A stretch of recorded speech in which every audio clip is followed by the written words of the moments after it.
He ordered her to kneel, thinking she couldn't understand a single word. What happened next left everyone in the room speechless. Dim lighting, gold accents, the hum of low-frequency bass vibrating beneath Italian marble, slow-motion shots of expensive champagne catching the light as it pours, amber and lazy, into crystal that costs more than a month's rent. The sound of shattering glass cuts through the music like a gunshot. The entire VIP section goes deathly silent. At the center of the room stands Nia Williams, a tray trembling in her hand, champagne dripping from the edge of a pristine Italian silk suit. The suit belongs to Jin-Ho Park. He doesn't flinch. He doesn't shout. He simply brushes a single droplet from his lapel, his face a mask of terrifying, practiced boredom. Nia lowers her head, clutching the tray. "I am so sorry, sir. I'll get a towel immediately." Jin-Ho raises one hand. The air in the room turns thin, suffocating. He turns to his lieutenant, speaking in rapid, hushed Mandarin, assuming the black waitress standing before him is deaf to his language. "Look at her, pathetic. She doesn't deserve to stand in my presence. Tell her, if she wants to keep her job, she kneels." He turns his dark, predatory eyes back to Nia, switches to heavily accented English. "No towel, just down." He points a manicured finger at the floor, still stained with sticky alcohol. The crowd watches, holding their breath. Nia stares at the wet marble, her jaw tightens, then slowly she looks up. Her expression is not fearful, it is not humiliated. It is bored. She straightens her spine, locks eyes with him, and speaks. "A king does not demand submission from a servant, Mr. Park. Only a coward afraid of his own shadow does that." Spoken in perfect, aristocratic Mandarin. Jin-Ho freezes, the room erupts in gasps. He steps closer, his composure cracking for the first time all night. His voice drops to a whisper no one else can hear. "Say that again." She was 9, a group home in Detroit. The older kids spoke in slang she couldn't decode, and when they found out she was listening, they made her pay for it. So Nia learned to listen without being seen. She taught herself to read mouths, to count syllables in foreign cartoons, to turn language into armor before she ever knew that's what it was. Jin-Ho doesn't touch her. He doesn't need to. 2 men in black suits materialize from the shadows like smoke given form, and Nia is guided, firmly, silently, through a door she never noticed before. The corridor behind it is white, sterile, almost medical. The noise of the club disappears the moment the door seals shut. The room is small, 1 table, 2 chairs, a single overhead light that buzzes with a frequency designed to make you uncomfortable. Jin-Ho enters last, jacket off now, rolled to the elbows. He sits across from her and studies her the way a collector studies something rare he hasn't yet decided whether to buy or destroy. "Who sent you?" he asks, in English this time. Nia meets his gaze without blinking. "My rent did, I'm a waitress, that's the whole story." He leans forward. No one learns Mandarin like that in a bar apron, not in America, not at that level. She holds still. Then with a calmness that visibly unsettles him, she explains. Foster homes in 4 states. Scholarships she fought tooth and nail for. A linguistics program at Columbia, funded by a fellowship she earned by writing a paper on tonal dialect acquisition in isolation. She strips his suspicion down to its bones with pure, cold logic. No emotion, no plea. Jin-Ho listens. For a long time he simply watches her talk as if trying to find the crack in her composure. He doesn't find one. Finally he stands. "You're fired." Nia nods once. She rises, turns, and walks toward the door without a word of protest. She's almost through it when she hears him pick up his phone. His voice is low, final, a single sentence spoken to someone who will obey without question. "Buy her debt, all of it. She belongs to me now." Nia doesn't hear the call. She walks out into the cold, convinced the night is over. She has no idea that by morning her entire life has just been purchased.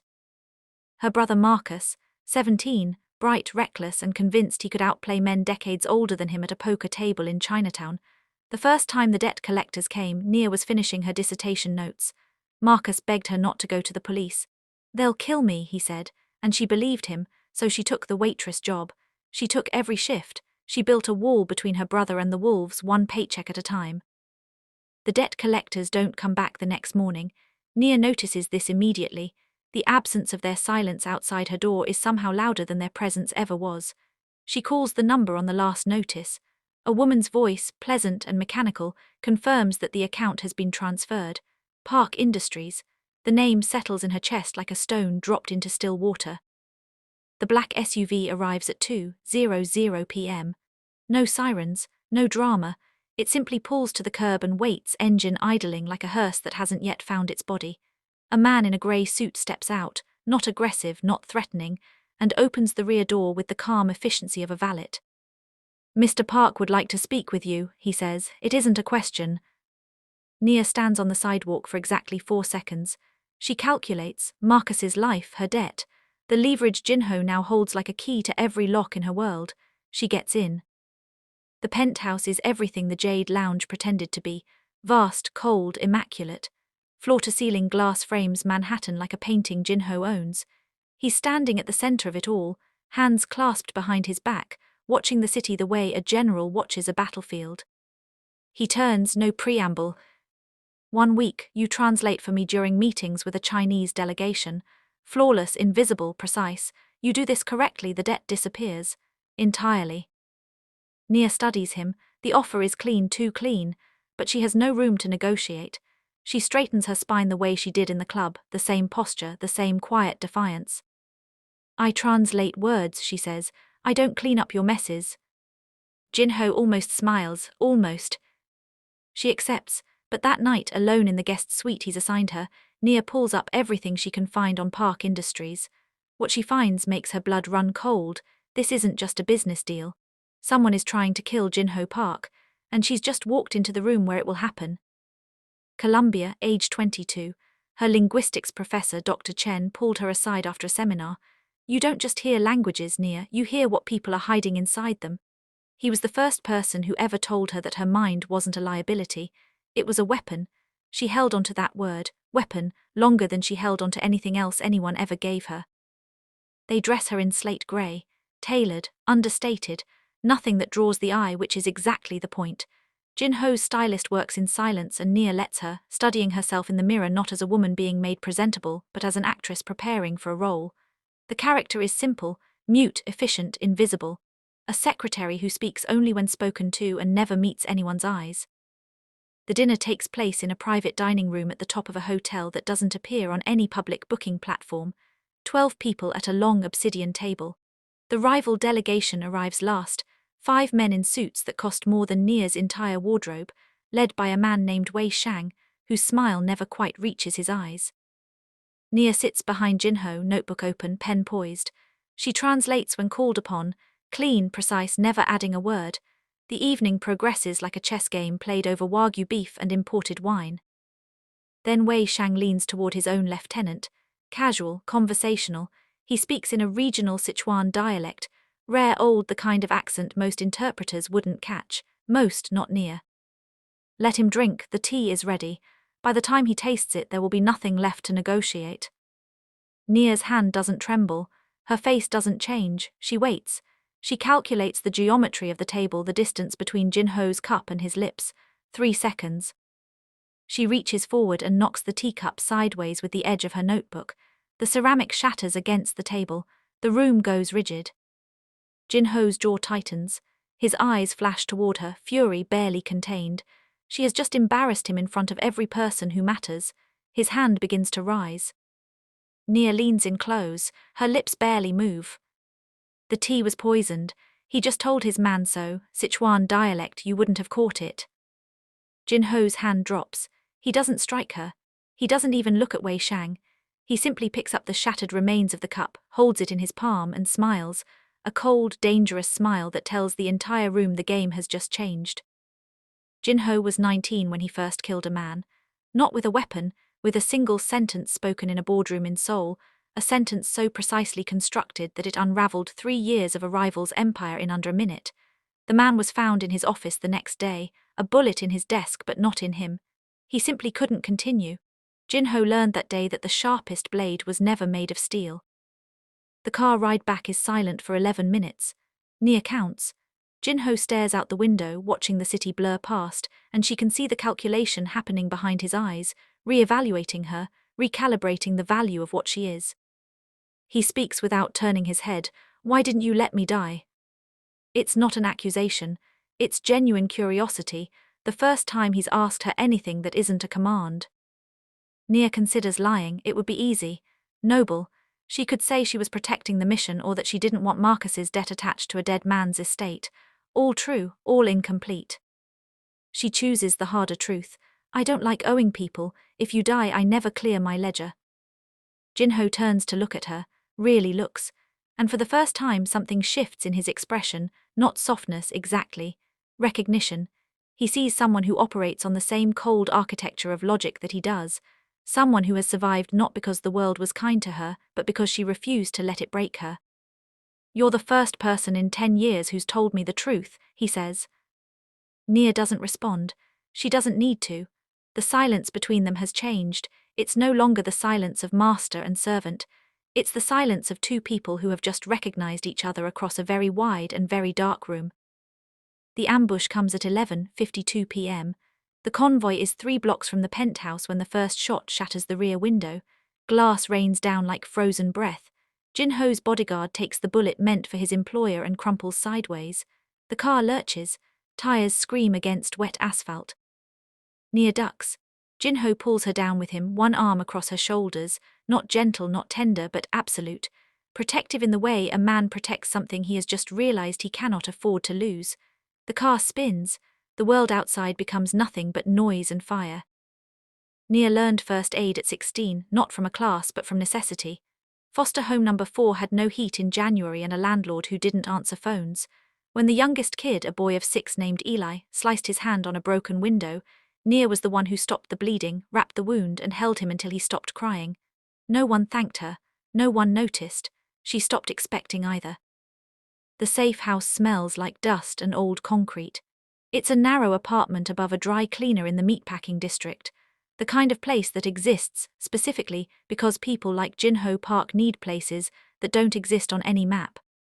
He's bleeding from a gash along his left forearm, not deep enough to kill, but deep enough to hurt, and deep enough that the white of his shirt is turning a slow, arterial red. He sits on the edge of a metal cot, staring at his hand as though he's annoyed at it for inconveniencing him. Nia finds the first aid kit without being told, muscle memory, old and quiet. She pulls the chair close, takes his arm without asking permission, and begins to clean the wound with the steady, unhurried focus of someone who has done this before in circumstances far worse than this. Jin-Ho watches her work, then his eyes drift not to her face but to her forearm where the sleeve of her blouse has ridden up.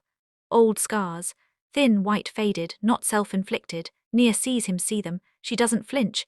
She doesn't pull her sleeve down. She simply continues wrapping the gauze, and the silence between them becomes something heavy and honest.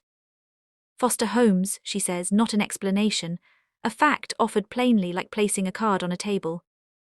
Jin-Ho is quiet for a long time, then in a voice stripped of every layer of armor he usually wears. I ordered you to kneel because you frightened me. Nia pauses, looks up at him. He doesn't elaborate, he doesn't need to. She understands, he saw something in her composure that night that he couldn't control, and control is the only currency Jin-Ho Park has ever truly trusted. She frightened him not because she was dangerous, because she was unbreakable. I know, she says, and she means it. She finishes the bandage. Their eyes meet, closer now than they've ever been, the distance between captor and captive dissolving into something neither of them has a name for. Then Jin-Ho's phone buzzes. He reads the message. The color drains from his face, something Nia has never seen before. They know where we are, he says. Jin-Ho remembered the first time someone underestimated him. A rival syndicate boss in Busan, twice his age, laughed at the young man across the table and called him a child playing at Empire. Jin-Ho smiled. He let the man laugh. He let the man believe he had already won. And then, over the course of 72 hours, he dismantled everything the man owned, not with force but with patience. The greatest weapon, Jin-Ho told his lieutenant afterward, is letting someone believe you are small. The plan is elegant in its brutality.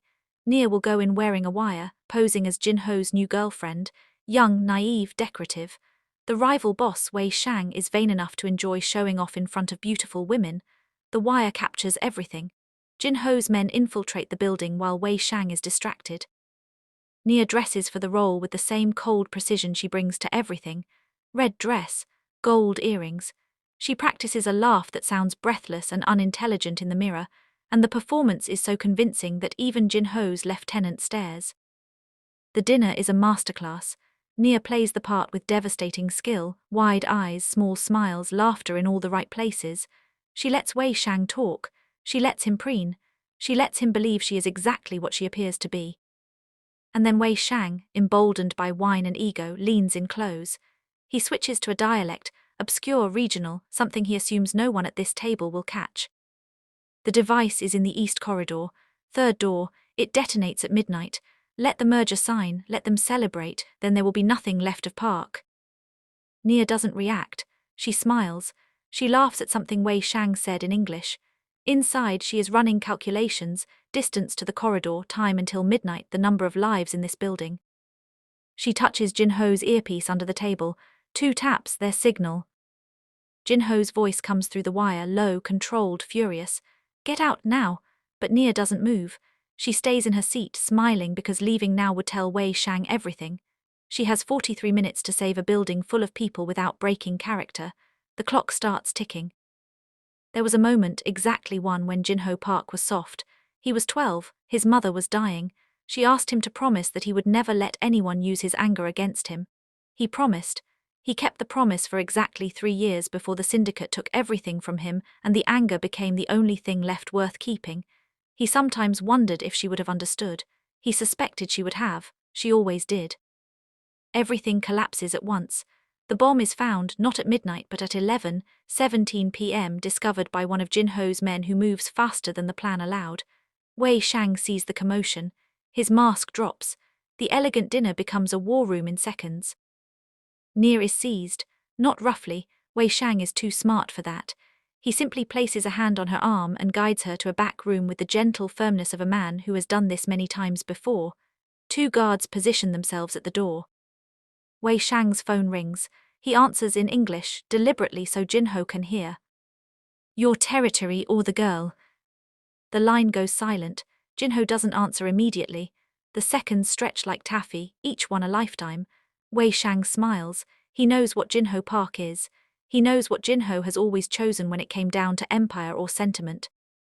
In the back room, Nia listens. She heard the offer. She knows exactly what Jin-Ho should say. She knows what the rational, strategic, self-preserving answer is. The room goes quiet. Wei Shang's smile widens. And then Jin-Ho's voice, flat and cold and final. Neither. Wei Shang's smile disappears. He didn't account for this answer. No one did, because it means Jin-Ho Park has just chosen a third option, one that requires him to walk into the room unarmed, alone, and trust the only person in the world he has ever been honest with. Marcus called her the night before it all went wrong. Drunk, scared. Nia, I'm sorry, I'm so sorry. She told him to come home. She told him she'd fix it. She always told him that. And she always did, until the debts got too large and the men collecting them stopped accepting money as payment. That night she made a decision. She would become whatever she needed to become to keep him alive. Whatever it took, whatever it cost. Jin-Ho walks in without a jacket. No holster, no weapon. His hands visible, open at his sides. It is the most dangerous thing he has ever done, not because of the physical risk, but because it is the first time in his life he has walked into a room without control. He speaks English, not Mandarin, not Korean. English, Nia's language. The room notices, Wei Shang notices. It is a deliberate choice, a signal meant for exactly one person in the world. You have what you want, Jin-Ho says. The territory is yours, the merger is yours, but the girl walks out. Wei Shang studies him. The calculation takes 3 seconds, then he nods. It's a lie. Everyone in the room knows it's a lie. The moment Nia is released, Wei Shang's men will finish what the bomb was supposed to start. Jin-Ho knows this too. The door opens, Nia steps out. Wei Shang's hand drifts to a signal, and that's when Nia moves. Not toward the exit, toward the bar cart against the far wall. Her hand closes around the neck of a shattered champagne bottle, the same kind of glass that started everything, in a different life, in a different room. The bottle catches the light like a blade. The fight is short, brutal. Jin-Ho and Nia move back to back, 2 people who have spent weeks learning each other's rhythms without ever admitting it. She is fast, precise, ruthless. He is stronger, heavier, built for this. Together they are devastating. The bullet comes from Wei Shang's last bodyguard. It crosses the room in the time it takes Nia to draw breath. Jin-Ho sees it, steps into it. The sound it makes is not loud. It is quiet, almost polite. He goes down slowly, still facing Wei Shang, still standing until the very last second. Nia catches him before he hits the floor. Wei Shang is down, his men are down.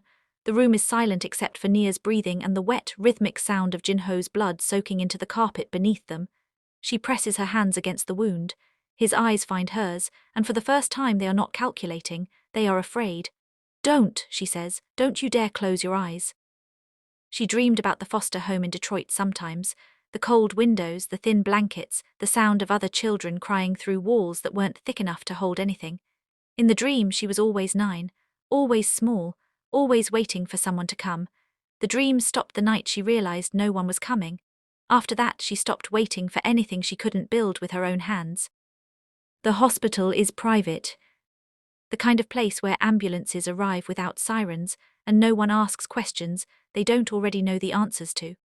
Jin-Ho's surgery takes 4 hours. Nia waits in a white corridor that smells like antiseptic and money, and she does not cry, because she has not cried since she was 11 years old, and crying has never once solved a single problem in her life. He wakes on a Tuesday. The first thing he says in a voice scraped raw by anesthesia and pain is, "Did we win?"